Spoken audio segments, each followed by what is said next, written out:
Chapter 6, Sink or Swim, Frank. The next morning, Joe and I woke up early to take advantage of the free continental breakfast by the pool. Unfortunately, we didn't make it on time. All the good stuff's gone, Joe whined, staring down at the buffet.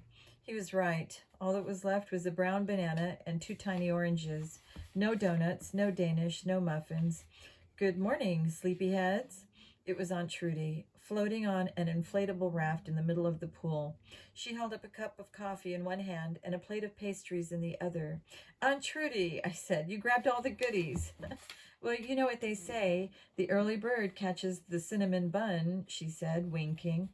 Actually, I was saving them for you boys. She paddled her way to the edge of the pool and handed me the plate. Joe grabbed an apple tart and sank his teeth in. What time did you boys get back last night? Aunt Trudy asked. I was waiting up for you, but I needed my beauty rest. What had gotten into Aunt Trudy? I hadn't seen her this cheery in years. We were shooting until 10 o'clock, I said. The crew had to make last-minute changes on the set. They built the big spider web, and V Sharp was dressed up as a Black Widow. Aunt Trudy grunted. Now, why would they make such a pretty girl dress up like a spider? Her song is called Girls Rule, I explained. It's all about strong women, so the director wants to showcase V in a bunch of different roles. Last night, she was a Black Widow, and they filmed her with live tarantulas. Aunt Trudy made a face. Poor girl. That must have been awful for her. Joe shook his head. No, she was a real trooper, Aunt Trudy. You should have seen how brave she was. A smile crept over Aunt Trudy's face. I think V Sharp has a secret admirer. Not so secret, I said with a laugh. You should have seen them making eyes at each other. I think they're in love. Joe almost choked on his apple tart. Look who's talking, Frank. You spent half the night flirting with Jillian Good. Who's Jillian Good? Asked Aunt Trudy. The president of the V Sharp fan club, said Joe. She's got a huge crush on Joe. On Frank. No, she doesn't, I said. Yes, she does. I threw him a donut. Hey, snapped Aunt Trudy, don't waste the food. This hotel is a little stingy with their continental breakfast, and I need my energy today. I'm meeting my friend Betty. We're going to take one of those bus tours of celebrity homes. I was relieved that Aunt Trudy was keeping herself busy. That's cool. Have fun with Betty, and say hello for us. I stood up and pulled the car keys out of my pocket. Come on, Joe. We have to get going now. I have a feeling we have another killer day ahead of us. When we pulled into the studio lot, we were surprised to see a flatbed truck with a large water tank parked in front of Building A. I wonder what this is all about, I said, getting out of the rental car. There's one way to find out, said Joe, pointing to the ground. Follow the hose. A big black rubber hose led from the tank into the building, uncoiling across the soundstage like a giant snake in a horror film. Finally, we reached the end. Wow, said Joe. Check it out. A gigantic, larger-than-life goldfish bowl sat on an oversized nightstand next to a humongous bed. The whole set looked like a boy's bedroom, but built in monster scale. What do you think? Brewster Fink came up behind us, beaming with pride. It's awesome, I said. The crew worked on it all night long, he told us. But that's not all. Come take a look at this. Brewster led around the set and pointed to another set. It was an exact replica of the giant bedroom, except human size. We need to shoot the scene twice, in 2 different scales, the beard man explained. Then we'll edit them together in post-production. It's a special effect. I didn't quite understand. Brewster continued, we'll shoot V Sharp inside the big goldfish bowl. Then we'll film a boy lying in the smaller bed watching the bowl. It'll look like the bowl is staring at V in the bowl. Who's the boy? Joe asked. You are, said Brewster. Me? Yes, you. Spider says you have the look he wants for the scene. Will you do it? Sure, okay, Joe sputtered. I gave him a little kick in the shin. Break a leg, Joe, I said. Brewster laughed. Suddenly, Spider Jones dashed onto the set. You, intern, spouted the director, pointing at Joe. Go to the wardrobe trailer and get into your pajamas, now. And where's my star? Somebody bring V to the set. Jillian Good rounded the corner, pushing an empty wheelchair. I'll get her, Mr. Jones, she said. Why does V Sharp need a wheelchair, I wonder? How has she been injured or attacked? Joe and I ran after Jillian. Wait, I shouted. Jillian. She stopped in front of V's trailer. Is V okay? Said Joe, his face filled with concern. What's up with the wheelchair? Jillian giggled. We can't walk in her... V can't walk in her mermaid costume. Mermaid costume? Joe's eyes lit up, and I started laughing. Control yourself, bro. I whispered in his ear, go get into your pajamas and get ready for your close-up. I pushed him toward the wardrobe trailer. A few minutes later, Joe was ready to go. I had to laugh at the powder blue pajamas they made him wear.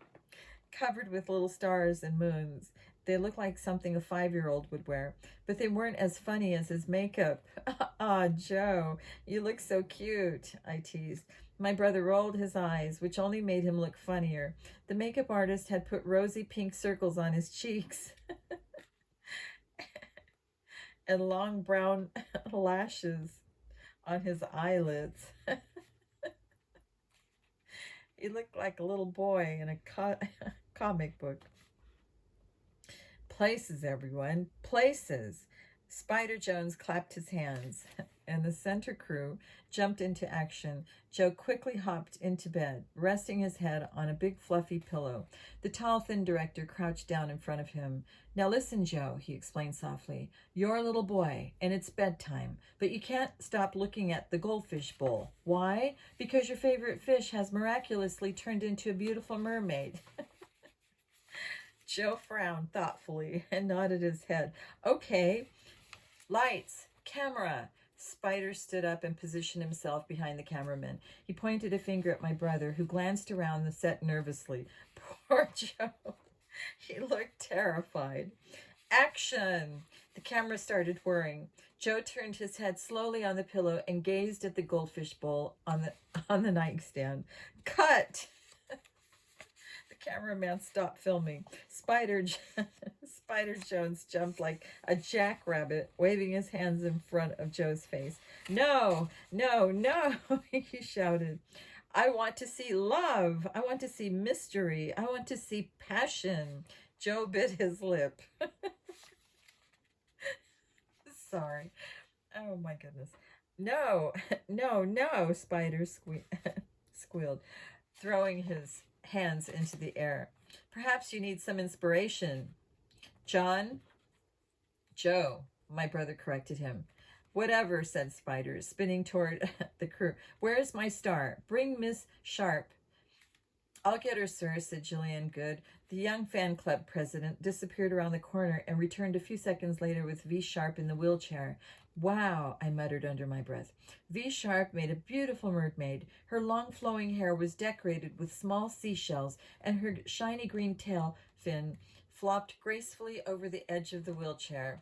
The whole crew burst into applause. Magnificent, said Spider Jones.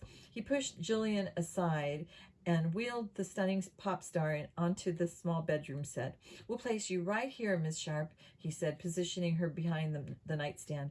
Now Jack here can see what he's looking at.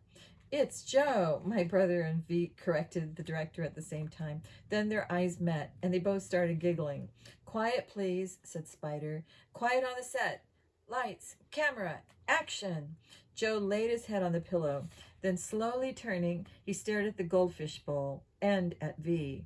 That's it, Joe, the director whispered. You're looking at a beautiful mermaid. Yes, yes, you love her, Joe. You want to kiss her, Joe. My brother was blushing. Excellent, Joe, Spider gasped. That's it. Keep staring. Yes, and cut. Jillian Good snuck up next to me. Your brother and V seem to have good chemistry together, she whispered. I had to admit she was right. My brother, the ladies' man. After a few more takes, the crew moved the camera and some lights to the giant-sized bedroom set. Jillian wheeled V Sharp next to the enormous nightstand where Brewster Fink was ready to hook the star up to a tall crane. We're going to lower you into the water very slowly, he explained to V. Are you going to be all right? V nodded. Sure, this will be fun. And don't worry, I'm a good swimmer. Joe came up beside me, wiping the makeup off his face with a large towel. I don't like the looks of this, he said. V could get hurt. He was right. The goldfish bowl was about 10 feet tall and 10 feet across. Filled with water, it must have weighed a ton. I sure hoped the giant nightstand was strong enough to support it. We moved in closer for a better view. Brewster Fink placed a harness around V's shoulders. Then he hooked her up to a cable that was connected to the crane. Spider Jones walked onto the set, smiled at the star, and started talking about the scene. The cameraman and crew finished setting up. "We're ready to go, Spider," said Brewster. The director stood up and clapped his hands. "Okay, quiet on the set. Get Miss Sharp into position." Brewster waved at the crane operator, who pulled a lever, and the sound of a motor echoed inside the building. Slowly, V Sharp was lifted up, higher and higher, until she was dangling in the air over the goldfish bowl. "Hello down there," she shouted out, flapping and waving her mermaid's tail at us. We laughed and waved back. "Okay, lower her into the bowl," Brewster shouted. Down, down, down she went, her tail fin plunging into the water. "Okay, stop!" Brewster climbed up a tall steel ladder and unhooked the harness from V's shoulders. With a splash, she fell into the water, completely immersed, her long flowing hair around her. She swung back and forth like a fish. Finally, her head popped up on the surface. "How's that, Spider?" she asked. "Perfect, perfect," he cheered. "Do it just like that for the camera, and don't forget to beckon with your arms." Brewster folded up the ladder and carried it off the set. "Move the crane back," he yelled. "It's casting a shadow." Soon everything was ready to go. Spider Jones asked everyone to be quiet, and the camera started rolling. Action! V Sharp started swimming back and forth in the goldfish bowl. She waved her tail fin and beckoned with her arms. So far, so good. Then I heard a strange sound, like wire snapping. I tilted my head and looked upward. Something dangling in the air above the entire set. A pair of cables had broken, and a whole section of the bedroom wall was falling. "Look out!" I yelled, but it was too late. A tall panel tilted forward and landed on top of the goldfish bowl. The whole soundstage trembled. V Sharp looked up and panicked. Air bubbled out of her mouth as she swam upward, beating her hands against the panel. But it wouldn't budge. V Sharp was trapped and drowning. Chapter 7. Girl Under Glass. Joe. Jillian Good screamed, "She's going to drown! Somebody do something!" Brewster Fink and his crew rushed onto the set, grabbing the fallen panel and trying to lift it off. "Come on, lift!" he shouted, but it was useless. The giant panel was wedged against the rest of the scenery. "V!" I stared helplessly into the fishbowl. V struggled and thrashed underwater, her fists pounding against the thick glass. I had to think fast. The panel was stuck on top of the bowl. I glanced across the set and spotted a large sledgehammer. The crew started cheering. "Come on, move this panel," Brewster shouted to his crew. "Hook it onto the crane, hurry!" Inside the goldfish bowl, V Sharp coughed and smiled. It took another 20 minutes before they were finally able to pull V out of the water.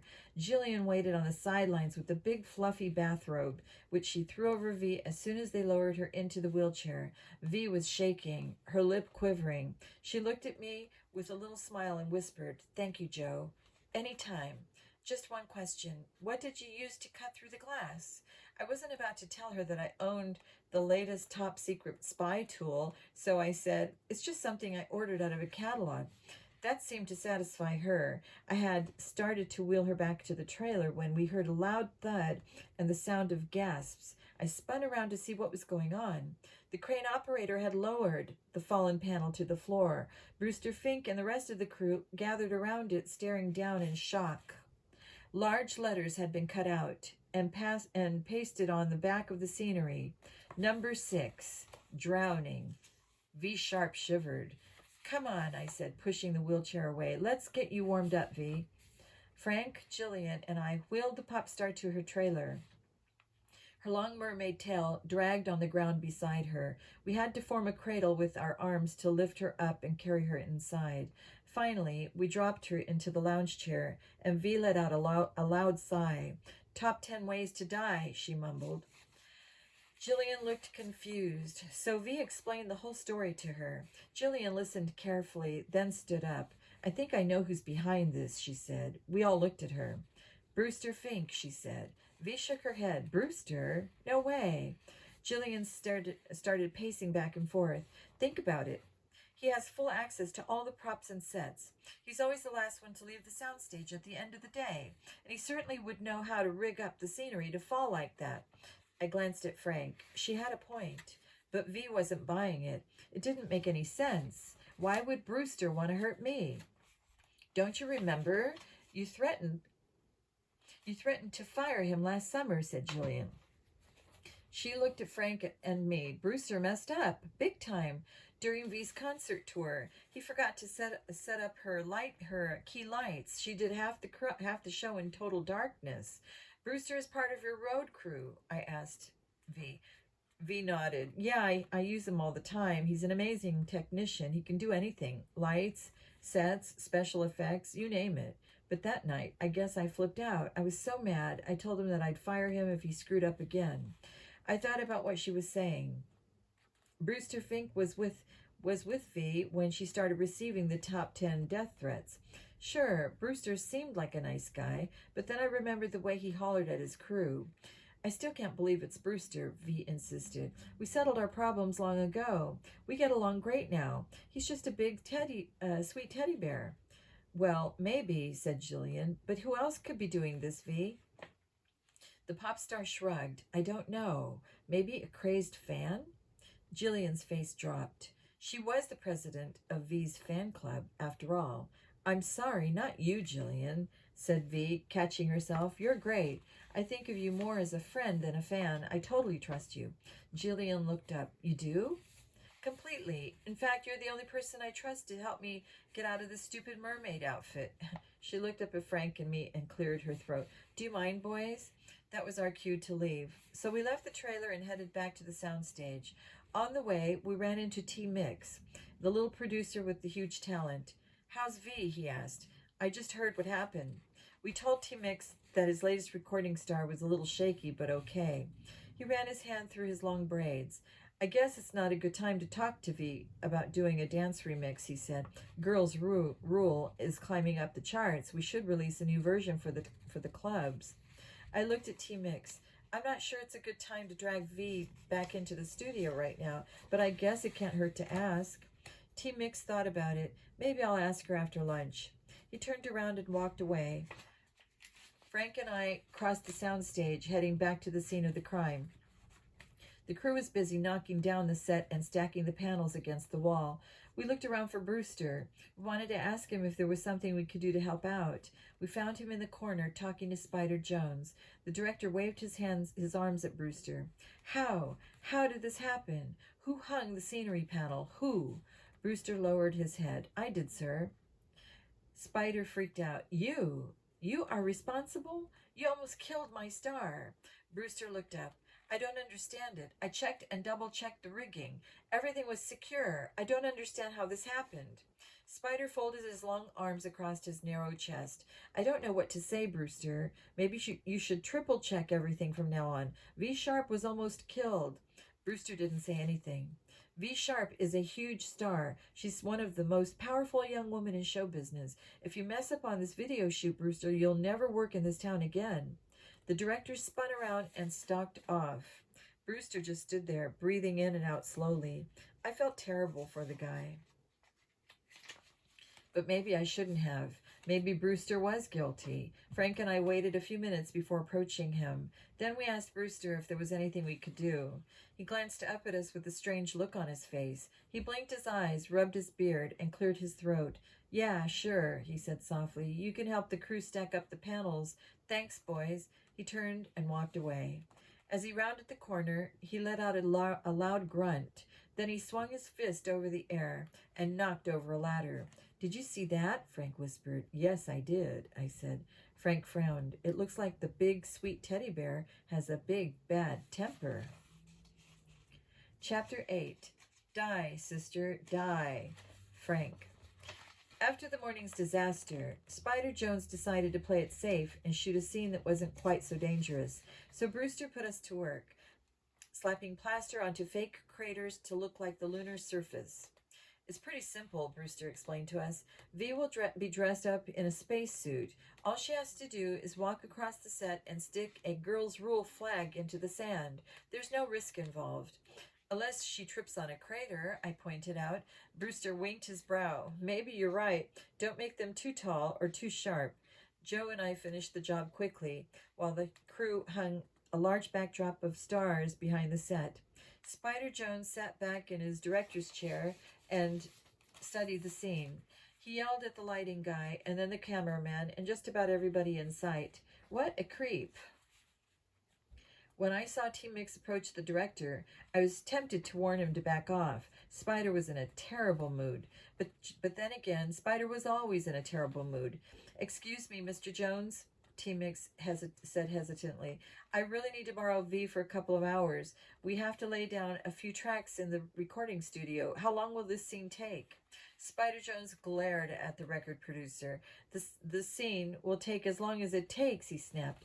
Team Mix backed off and turned around. He looked at Joe and me, then shook his head, his long braids swinging back and forth. As he walked away, he muttered the word jerk. I looked back at Spider. The spiky-haired director was a jerk, but for some reason, I didn't think he was guilty of terrorizing V Sharp. She was the star of his video, after all, and he certainly didn't need to sneak around to terrorize people. He did it openly, to everybody, all the time. Brewster walked onto the set. We're ready to go, Spider. The director clapped his hands sharply. Places, everyone. Where's my star? Jillian Good popped her head around the backdrop of stars. V's on her way, but she's moving a little slow. We all looked up and waited. Finally, V came lumbering around the corner in a huge, bulky spacesuit. The crew started laughing and applauding. V tried to take a bow, but it was impossible for her to bend at the waist. Wow, V, Spider gushed. You look very authentic. Take your place on the moon set, please. And be careful of the craters, Brewster added with a worried look on his face. Maybe Brewster is innocent, I thought. He seemed genuinely concerned about V's safety. In fact, he held her arm as she stepped onto the sand. Then, handing her the girls' rule flag, he warned her once again about the plaster craters. Okay, Spider shouted, clapping his hands. Quiet on the set. V, let's do a quick run-through before we shoot it. Remember, you're on the moon. There's very little gravity. You bounce. You float. Got it? V fastened the helmet over her head and nodded. Okay, said the director. Ready? Go. Stop. A deep voice bellowed from the other end of the soundstage. Everybody stopped and turned around. Stop shooting. We're closing down the production. A pot-bellied man stormed onto the set. With his jet-black toupee, trimmed mustache, and shiny blue suit, he looked like a sleazy used-car salesman. Who's that? I whispered to Jillian Good. It's Jackson Puck, she said, V's agent. Following him was a young girl I recognized immediately. It was V Sharp's little sister, Kay. I'd seen her as one of those VTV reality shows trying to launch a music career of her own. She came off like a total brat, bad-mouthing her famous big sister every chance she got. She even dyed her hair blonde so fans wouldn't confuse them. That's Kay Sharp, V's wicked half-sister, whispered Jillian. She reached up and held her nose. You don't seem to like her very much, I said. Have you heard her sing? I nodded. She doesn't have much talent, does she? No, but she does have an agent, V's agent. I looked up and watched Jackson Puck. The greasy-haired agent marched across the set and held his hand over the camera lens. I will not risk the safety of my client, he told Spider Jones. Someone is threatening her life. There have already been a couple of attempts right here on this set. Spider Jones stood up. Calm down, Mr. Puck. We're taking every precaution to make sure V is safe. She almost drowned this morning, but she's fine now. She agreed to continue shooting. We have a schedule. And I have a client to protect. Jackson turned around and pointed at V. Honey, go back to your trailer. You're done shooting for today. V's face dropped. She started to protest, but Jackson waved his finger at her. Please, V, go back to your trailer. I need to talk to the director alone. V sighed and lumbered her way across the moon set. Jillian took her arm and helped her. Meanwhile, Jackson Puck threw his arm around Spider Jones and started talking softly. They walked away so no one could hear them. I wish I knew what they were saying, I whispered to Joe. Joe stared across the soundstage and squinted his ears. His face lit up. Do you have your MP3 player with you? The one that doubles as a walkie-talkie? I reached into my pocket and pulled it out. Yes, but what's your point? Look over there. See my jacket on the chair? My MP3 player is in the pocket. Good thinking, Joe. The director and the agent were just a few feet away from Joe's jacket. I popped one of the wireless headphones into my ear, handed Joe the other one, and adjusted my player. After a second or two of static, we were able to hear voices. But we have a contract, and I have a video to make. V is in danger. Suddenly, the voices faded. I looked up to see the two men stroll away, out of the player's hearing range. I glanced at Joe, who looked disappointed as I was. We were about to pull the earphones out when another voice caught our attention. I am so sick of everyone making such a fuss over her. Joe and I peered across the soundstage. V's sister, Kay, was leaning against the chair with Joe's jacket on it. She was talking into her cell phone, and we could hear every word she said. Jackson is supposed to be my agent, too. But how can he launch my singing career when he's devoting all his time and energy to her? Little Miss Popstar. Give me a break. Joe shot me a look. What a backstabber, he muttered. You, of all people, should understand where she's coming from, Joe. It must have been hard to have an older, more talented sibling. I nudged his arm. Dream on, bro. We both started to chuckle, but then Kay Sharp said something that chilled us to the bone. I just wish V would hurry up and die already. Whoa. Hearing that, we realized that Kay wasn't just a jealous little sister. She was a suspect. Joe and I decided we'd better go check on V, so we walked across the soundstage and headed for her trailer. Before we even knocked, we could hear V's voice. What's that funny smell? Is it gas? I glanced at my brother, who pounded his fist on the door. V, it's Joe. Come in. We burst into the trailer. V Sharp stood in the middle of the room next to Jillian Good. Their bodies were tensed up, their eyes scanning the room. V thinks she smells gas, said Jillian. I held up a finger. Nobody moved. Just listen. Everybody froze. At first, we couldn't hear anything. Then a soft, whispery sound grabbed our attention. Slowly, we turned toward the small kitchenette in the corner. The stove was hissing. The trailer was filling with gas. Chapter 9. Night Stalkers. Joe. I took a step toward the hissing stove. Wait, said Frank. V and Jillian, go outside, but open the door slowly. You don't want to set off any sparks. The two girls inched their way to the trailer door, opened it carefully, and stepped outside. Joe, see if you can find the valve. I'll start opening windows. My brother leaned toward the window behind the leather lounge chair. While I stooped down in front of the small stove. The pilot light is out, I said, examining the stovetop. I reached for the cabinet below and carefully opened the door. I found the valve. And that wasn't all. There was another threat taped to the copper pipe. Number 5, gas. I reached in and grasped the valve. After a few turns, the stove stopped hissing. There, it's off. Frank let out a sigh of relief. Opening the rest of the windows, we grabbed a couple of magazines off a shelf and started fanning the air. A few minutes later, the smell of gas was gone. Is it okay to come in now? V stood in the doorway with Jillian right behind her. We waved them inside and showed them the newest message. Do me a favor, V said, crumpling the note in her hand. Don't tell anybody about this. My agent will flip out. He's already trying to stop the whole production. Jillian sat down on the sofa next to her. Maybe that isn't such a bad idea, V. Someone is trying to kill you. Aren't you scared?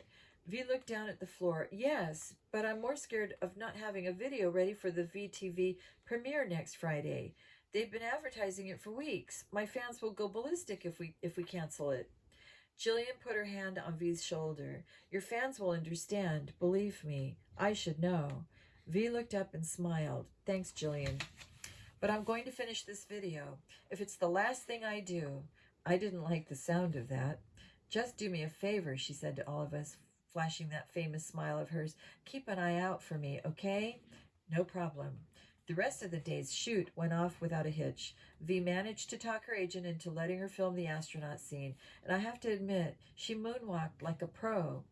Afterward, Frank and I went back to the hotel. Aunt Trudy was waiting for us at the poolside cafe, snacking on chips and salsa and sipping a big pink cocktail served in a hollowed out pineapple. "So, how did it go today, boys?" she asked. "Great," I said. Then I described V's mermaid and astronaut scenes. Of course, I didn't tell her about V nearly drowning or the leaking gas pipe. "How was your day, Aunt Trudy?" "Fabulous," she gushed. "Betty and I had a ball. First we had lunch at one of those trendy restaurants on Rodeo Drive. Then we went on the bus tour of celebrity homes." "That sounds cool," said Frank. "Some very nice cribs." "See some nice cribs, Aunt Trudy?" "Cribs? You could hardly call them cribs, Frank. Those were the biggest mansions I've ever seen. Absolutely beautiful. And you should see the place where V Sharp lives." I raised an eyebrow. "V's house is part of the tour?" "Yes, and what a palace! It's huge and very modern, with a Japanese garden and a big pond and fancy iron gate. Gorgeous! I wish I could have seen what it looks like inside." "Me too," I muttered under my breath. Frank kicked me under the table. "Do you still have the brochure for the bus tour?" he asked Aunt Trudy. "Maybe Joe and I will check it out after dinner." "Let me see," she said, reaching for her purse. She worked her way through the pockets and pulled out a piece of paper. "Here it is. And look, you could probably catch the last tour of the day." Frank studied the tour schedule. "You're right, Aunt Trudy. What do you say, Joe? Want to check out your girlfriend's house? Want to stop teasing me about V?" "No."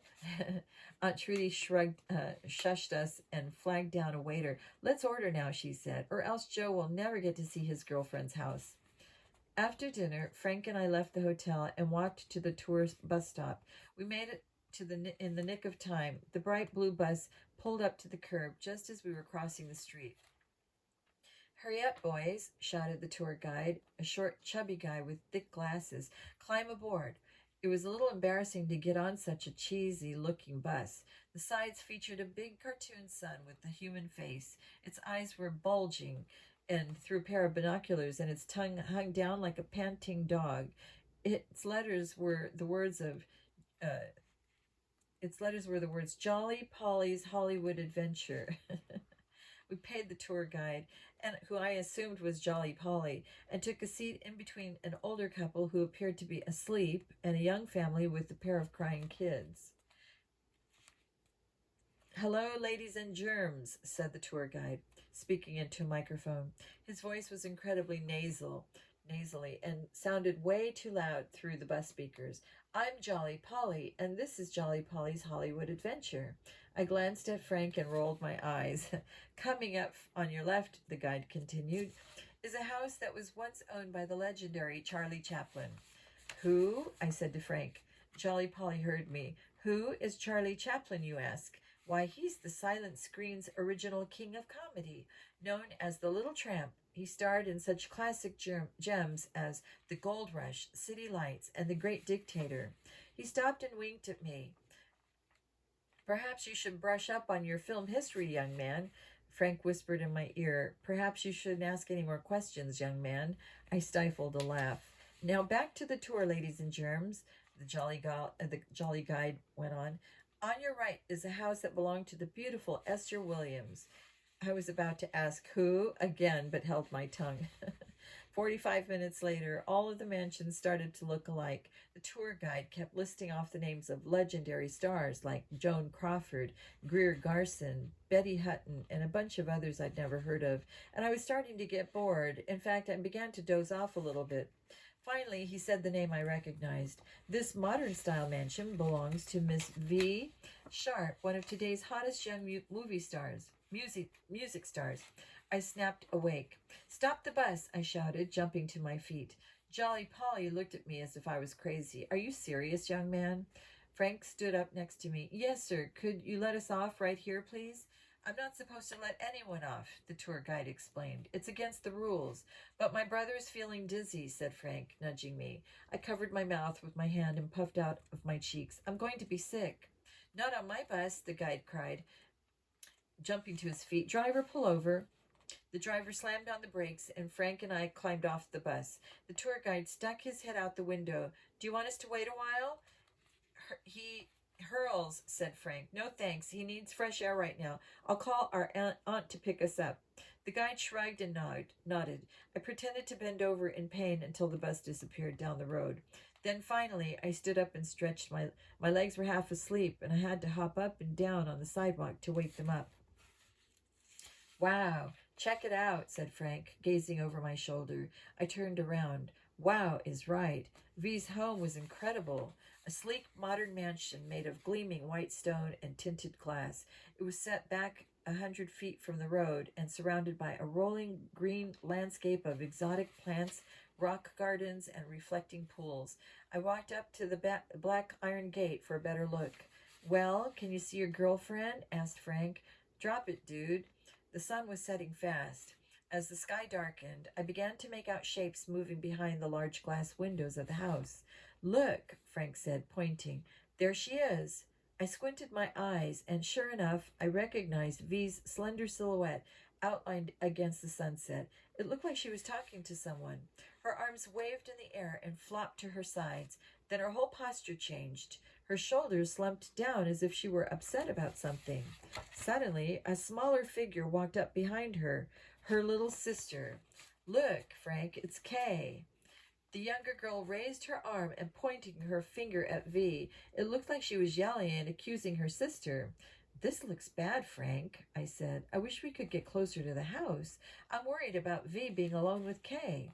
"What are we supposed to do, Joe? Climb the fence and break in?"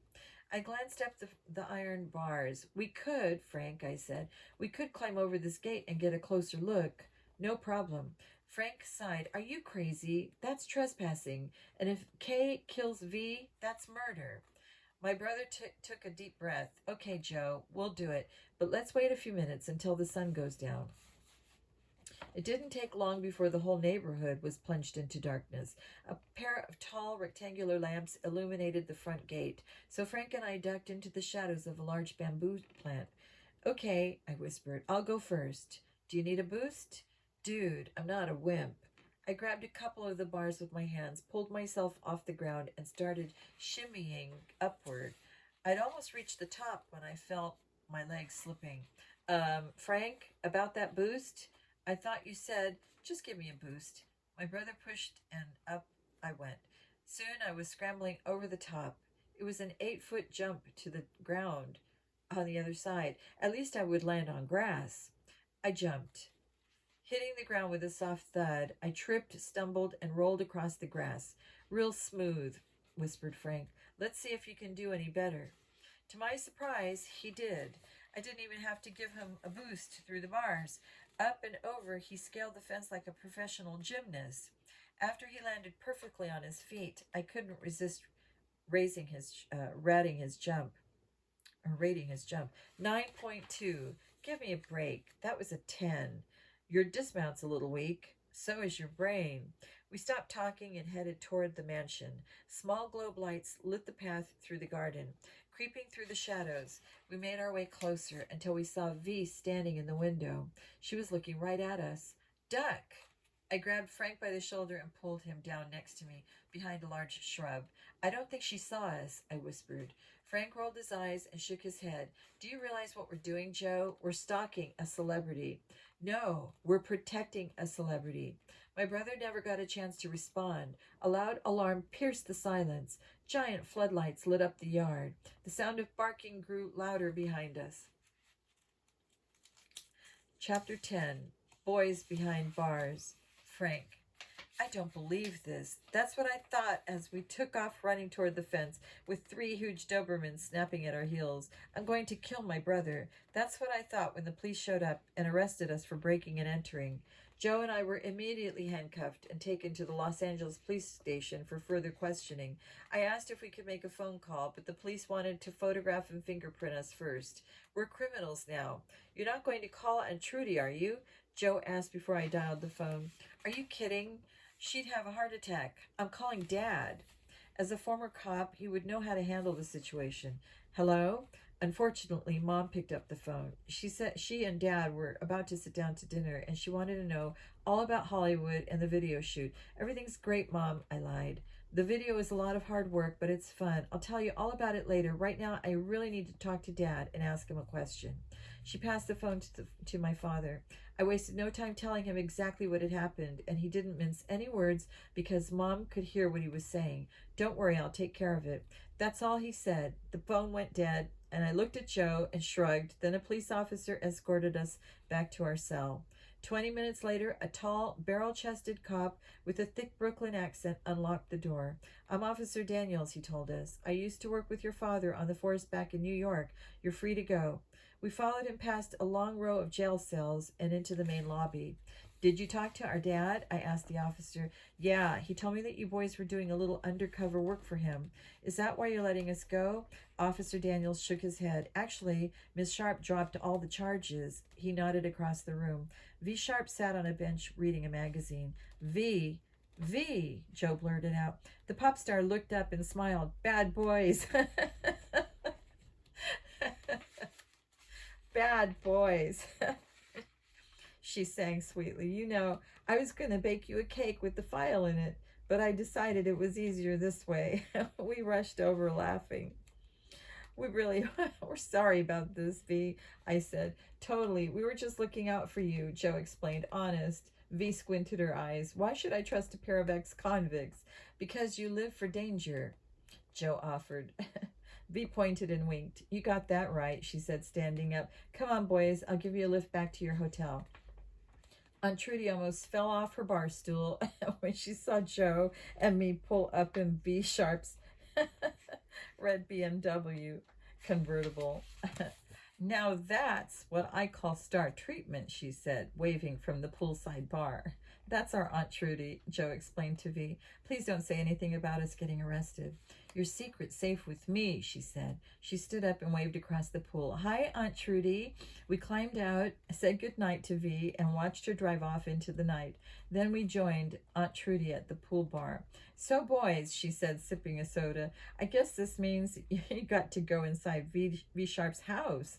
No, but we were inside a jailhouse. Yes, Aunt Trudy, I lied. And, she asked, is it just as beautiful as the outside? Joe started making up stuff to tell her about V's house. I decided it was my chance to slip away and call Dad on my cell phone. Circling around to the other side of the pool house, I speed dialed his private number. Hello? Dad, it's Frank. Are you out of jail? Yes. V. Sharp dropped the charges. Yes, I know. Officer Daniels told me that she showed up at the station. Did you tell him about our mission? Not everything. Of course he doesn't know that you're official agents for ATAC, but he knows that V is in danger. I asked him to do me a favor and send in some cops to check out the set tonight. But Dad, V doesn't want anyone to know. She's afraid the press will find out. Don't worry, no one is going to know, I promise. The next morning, Joe and I had to fight our way through a mob of reporters as the studio entrance. Do you boys know V. Sharp? Do you have any idea who's trying to kill her? Do you think this will help or hurt her career? The questions came flying, fast and furious, and the camera's flashbulbs were blinding our eyes. Let them through, shouted the security guard. I pushed Joe through the crowd. Hey, you, Joe Hardy, one of the reporters yelled. Are you V. Sharp's new boyfriend? My brother stopped and stared back. How do you know my name? He asked. The reporter changed the subject. Have you a wedding date yet? Joe's jaw dropped open. A wedding date? The reporter started writing in his notepad. I guess the answer is yes. No, so you two have broken up. Joe gawked. Broken up? We haven't even had a single date. Another reporter stepped forward. Are you planning to ask her out, Joe? She said, pointing to a microphone. Joe started stammering. I gave him a shove and pushed him toward the gate. Another reporter's voice boomed out above the others. Why did V. Sharp bail you out of jail? Joe and I froze. They know. Why were you two stalking her? Oh, no. I felt my face turning red, but I didn't want the reporters to see me rattled. I ducked my head down and slipped through the gate, shoving Joe ahead of me. The reporters went crazy, firing off more questions and snapping more photos. If this is what it's like to be famous, I'd rather be a total nobody. It was too late now. The press knew who we were. They knew we'd been arrested, and they knew that V Sharp had gotten us out of jail. I could just see tomorrow's headline: Pop star frees prison pals. What if Aunt Trudy reads it? I was almost tempted to turn around and try to straighten things out with the reporters, but I knew it would be a big mistake. They would just twist my words and make everything worse. "No more questions," I shouted. Joe and I started to head for Building A when a loud siren started blaring. We turned around to see what it was. An ambulance zoomed around the corner. "Move back," yelled the security guard. "Everybody, move back." "What's this?" Joe muttered. Lights flashing and sirens screaming, the ambulance whizzed past the mob of reporters and zipped through the studio gates. It stopped in front of Building A. "No way," Joe said, gasping. Two paramedics hopped out of the ambulance. They grabbed a stretcher and dashed into the soundstage. Joe took off after them. I tried to catch up, stumbling through the doorway, and tripped over cables. Inside, people were rushing around in a panic, waving the paramedics toward the back of the building. "Hurry, before it's too late," someone yelled. Too late? I charged forward, hurtled over the fake craters on the moonset. When I reached the rear entrance, I almost collided with my brother. He stood frozen in the doorway, staring outward. "No, it can't be," he said. I looked over to see the paramedics put the stretcher down. They were in front of V's trailer. "Please be okay, V," Joe whispered. "Please be okay." Most of the crew had gathered around the mansion on wheels. Everyone was quiet. "I'm going in," Joe announced. I grabbed my brother by the shoulders. "No, Joe, you'll only be in the way. Let the paramedics do their job." He clenched his teeth. "I just have to know what's going on." Brewster Fink came up behind us. "Brace yourselves, guys." We turned and looked at him. "What's going on, Brewster?" Joe asked. "What happened?" Brewster took a deep breath. "V's been poisoned." Chapter 11. Poison Pen. Joe. Poisoned? I wanted to scream at the top of my lungs. Why? Why weren't we here to stop it? My stomach twisted in one giant knot. If V was murdered while Frank and I wrangled with those stupid reporters, I wouldn't be able to live with myself. I stared at V's trailer. "What's going on in there?" I saw somebody inside walking past a window. "V?" No, it was one of the paramedics, but I couldn't see what she was doing. "We screwed up, Frank," I whispered. "We were supposed to protect her." My brother put his hand on my shoulder. "Don't jump to conclusions, Joe. We still don't know what happened. Maybe it's not V in there." I looked him in the eye. "What do you mean?" "I don't see Jillian here. Maybe she's inside the trailer. Maybe she's..." He stopped talking inside. Suddenly, the trailer door swung open, and Jillian Good popped her head out. "She's okay, everybody," she shouted. The whole crew cheered. "Oh, thank goodness," Spider Jones wailed. "I thought my video was finished." I shot the skinny director a dirty look. "Is that all you think about, your stupid video?" I asked him. "What about V?" Spider shrugged. "You heard what Jillian said. V's okay." "Okay." I was just about to give that freak a piece of my mind when Jillian started waving at us. "Joe, Frank, come here. V wants to talk to you." I turned away from Spider and followed my brother into the trailer. Jillian ushered us in quickly inside. "Hi, guys." V smiled up at us from her lounge chair, and she looked as healthy as ever. "V," I said, rushing over, "are you all right?" "She's a very lucky girl," said one of the paramedics. "She started to drink from this." He held a popular brand of bottled water in his gloved hands. "Water?" said Frank. The paramedic pointed to a handwritten message on the label. It read, "Number 4, poison." I saw the handwriting when I tilted the bottle to take a drink. V explained. I spit it out immediately. The paramedic looked at her. "Are you sure you don't want to come to the emergency room with us, Miss Sharp? Just to make sure you didn't swallow anything poisonous?" V shook her head. "Believe me, I'm fine. The water barely touched my lips." "Whatever you say, Miss Sharp." The paramedics started packing up all the things. "We'll take this to the lab and run some tests. I'm sure the police will want to dust the bottle for fingerprints." V's eyes opened wide. "No police. If we tell them about this, then the whole studio will be crawling with reporters." I glanced at Frank. Should you tell her or should I? He said. The paramedics dropped their heads, grabbed their bags, and left the trailer quickly. V looked up at us. What? I cleared my throat. The reporters are already waiting at the front gate. They assaulted Frank and me with questions. They know you got us out of jail last night.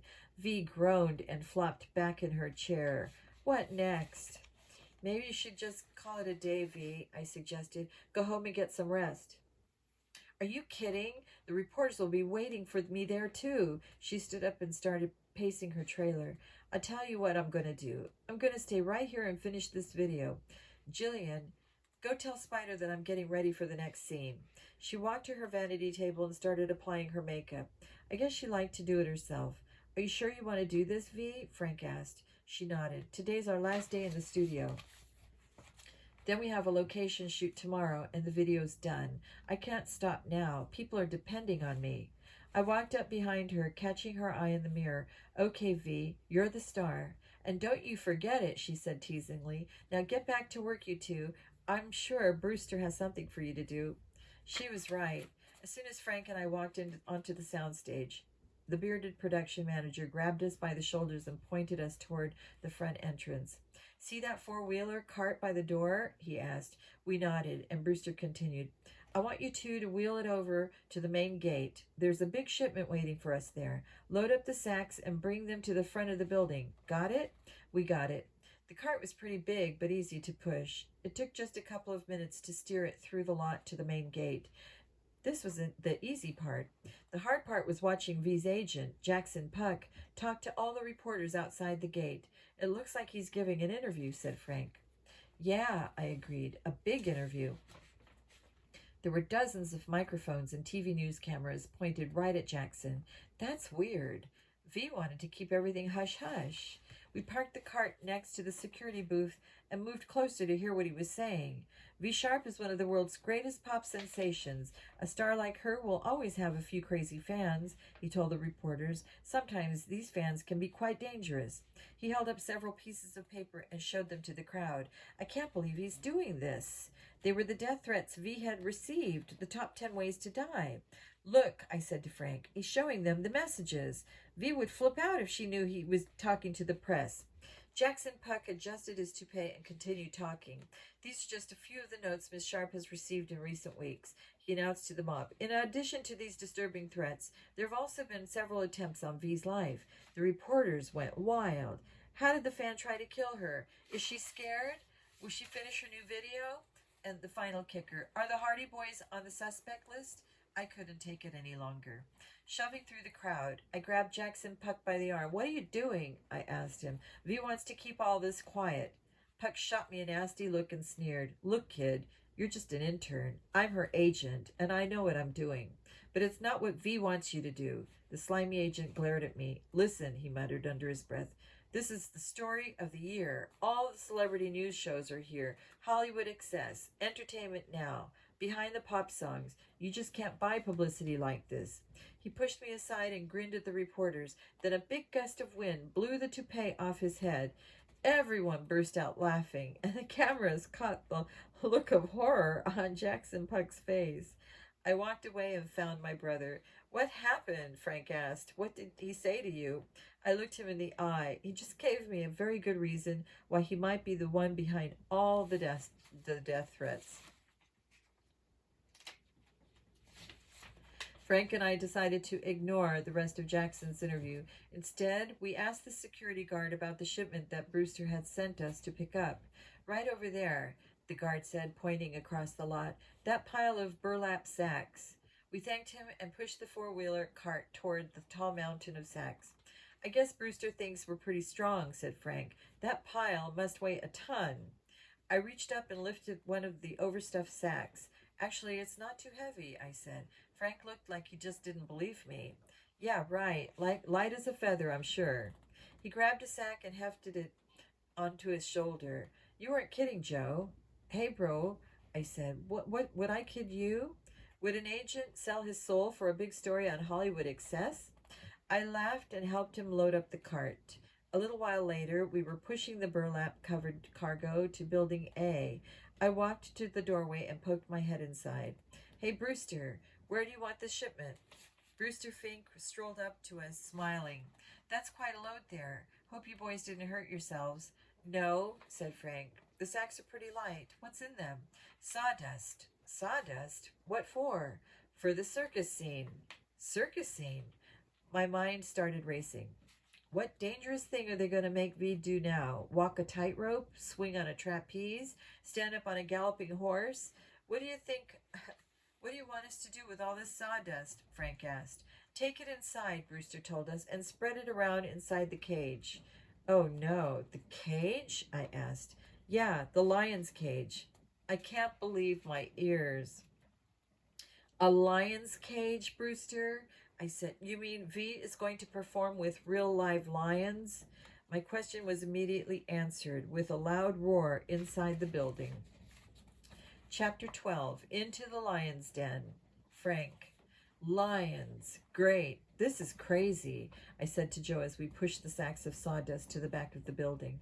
V is getting death threats every day. Someone has tried to poison her, electrocute her, drown her, you name it, and now she's going to do a scene with wild animals? Another loud roar made us jump. Joe and I turned around, and there they were, two massive beasts with long manes and sharp claws. The lions paced back and forth inside a small cage on wheels. One of them spotted us and growled. Pretty scary, Joe had to admit. Brewster Fink walked over to us. Hey, boys, start spreading the sawdust inside the circus cage. Then the animal trainer can unload the lions. We looked at the large round cage in the center of the soundstage. Behind it, the crew was hanging backdrops painted with cartoon clowns and wagons and elephants. I glanced at Joe. V isn't going inside the cage with the lions, is she? He asked. Brewster laughed. Of course she is. Joe and I were speechless. Brewster laughed again and pointed to a machine with a lever, a wheel, and a steel cable. Watch this, he said, pulling the lever. The wheel started turning and unrolling the cable. Above the round cage, a large panel of iron bars began to lower down. It divided the cage perfectly in half. You see, said Brewster, V will be in one half and the lions will be in the other half. The camera will be placed over here, right in the middle, so the divider will be blocked from view. It'll just look like they're in the cage together. Joe and I weren't convinced. Something can go wrong. But Brewster was in no mood to argue with us. Now get to work on that sawdust. He raised the divider, and Joe and I started hauling the sacks into the cage, dumping them out one by one. We spread the sawdust evenly across the floor. The lions roared at us the whole time. I don't like this, Frank, said my brother. Do you see the claws on those man-eaters? They could reach right through the bars, and he stopped talking. I could see how worried he was. I knew that he liked V a lot, even if they hadn't set a wedding date. When we finished the job, the animal trainer wheeled the lions over to the cage and unleashed them. The two giant beasts leaped out and roared, kicking up sawdust with every stroke of their paws. The trainer stepped into the cage with them. Cracking a whip, he tried to force them toward the far end of the cage. The lions weren't thrilled about it. In fact, they fought the trainer every step of the way. They opened their jaws and roared, exposing long rows of razor-sharp teeth. The trainer cracked the whip. The lions backed off. Okay, lower the divider, he shouted. Brewster pushed the lever, and the steel bars came down, trapping the lions in the far end of the cage. See, boys, said Brewster, it's 100% safe. I looked at Joe. He winced. Let's go talk to V, he said. I don't think she should do this. I followed him to the trailer. As he reached up to knock, the door swung open. Out stepped V. She was dressed as a ringmaster. Hi, guys, she greeted us. What do you think of my outfit? Pretty cool, huh? She spun around and showed off her white puffy pants, tall black boots, and red fitted jacket. Her hair was swept up and tucked inside a tall black hat. Stand back, boys. She cracked a whip in the air. Joe and I tried to laugh, but we were too worried to enjoy the fashion show. What's wrong? She asked, seeing our faces. Joe took a step forward. We don't think you should do the scene, V. It's too dangerous. V frowned. Look, she said, I've been practicing with the animal trainer, and I'll be separated from the animals. It's totally safe. Like the goldfish bowl, I pointed out, and the tarantulas? Yeah, V, said Joe. On this set, even the bottled water is dangerous. V sighed and leaned back against the trailer. Maybe you're right, she said. Maybe I shouldn't do the lion taming scene. What? Spider Jones came bustling toward us, his spiky hair standing on end. You must do the lion taming scene, V, he cried. My artistic vision depends on it. I was starting to get real tired of this guy. Sure, he was a hotshot music video director, but he didn't care about V or her safety at all. I don't understand, Mr. Jones, I said politely. What kind of artistic vision is worth risking V's life? Spider turned and glared at me. At first, it looked like he was going to blow up at me. Then he took a deep breath and explained himself. I see V Sharp as a role model for young girls. I see her as a strong and powerful leader. I see her as a black widow who rules her web. I see her as a mermaid who hypnotizes with her beauty. I see her as the first woman on the moon. I see her as a lion tamer and a superhero, and so much more. I looked the director in the eyes. Do you want to see her dead, too? Spider grunted. Of course not. Look, Mr. Jones, said Joe, stepping forward. We're not asking you to cancel the shoot or anything. We want you to come up with a safer way to film V with the lions. Yeah, I said. What if you put her outside the cage and use special effects to add more bars in the editing room? Spider shook his head. It's too expensive, and it's too late now anyway. Everything is set and ready to go. Do you know how much time and money we'd lose if we changed it now? We stood there in silence. Brewster Fink walked out of the building and approached us. We're all set, Spider. He looked at V and grinned. Are you ready to tame some lions? Everyone looked at V. She took a deep breath and stared thoughtfully at the ground. Then she lifted her head and flashed her world-famous smile. I'm ready. The lions had finally calmed down. Places, everyone. Places. The director sat down in his chair, and the crew backed away from the cage.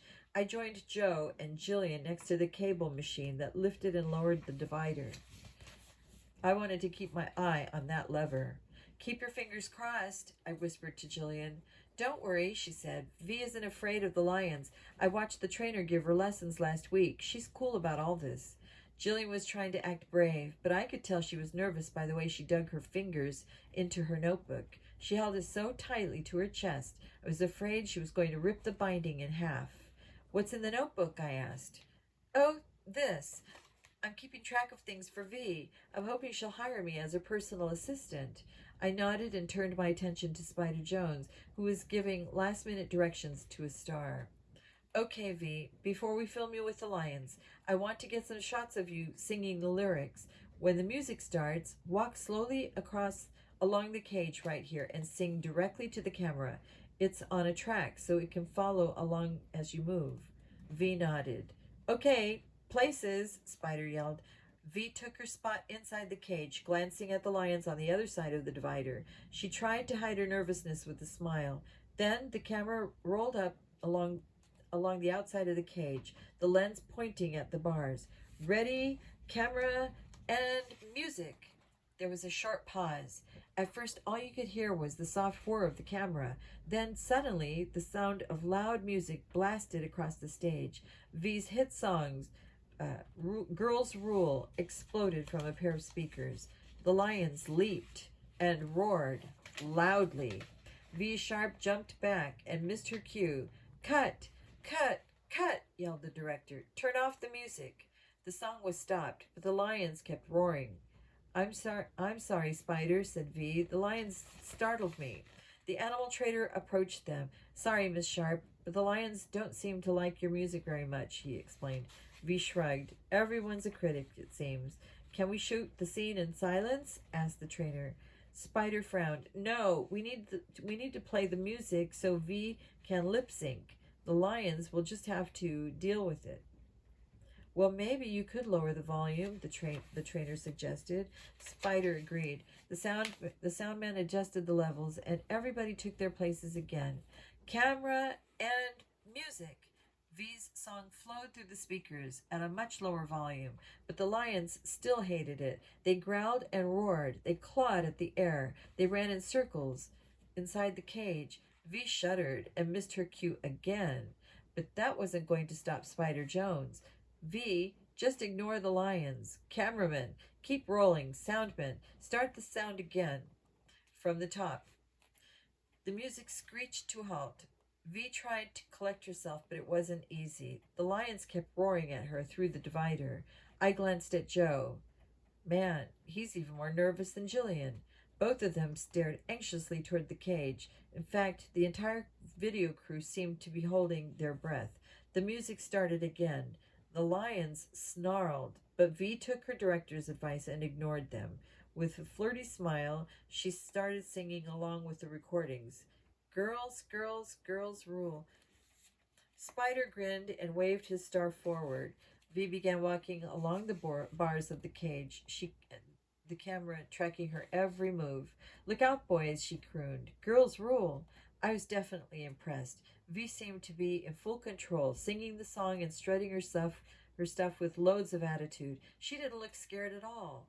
That's when everything went wrong. The closer V got to the divider, the wilder the lions seemed to get. Suddenly, one of them swiped at her through the bars. V screamed. Staggering backwards, she stumbled to the ground. The crew jumped up in a panic, and the director started yelling. I grabbed Joe by the arm to help him from rushing to the scene. But we should have been watching Jillian Good. The young fan was swooning beside us. The blood suddenly rushed from her face. Her eyes flickered. Then she fainted and collapsed. On top of the lever, Joe and I lunged to catch her, but it was too late. The steel divider started rising up in the cage. V Sharp was trapped inside with two very angry lions.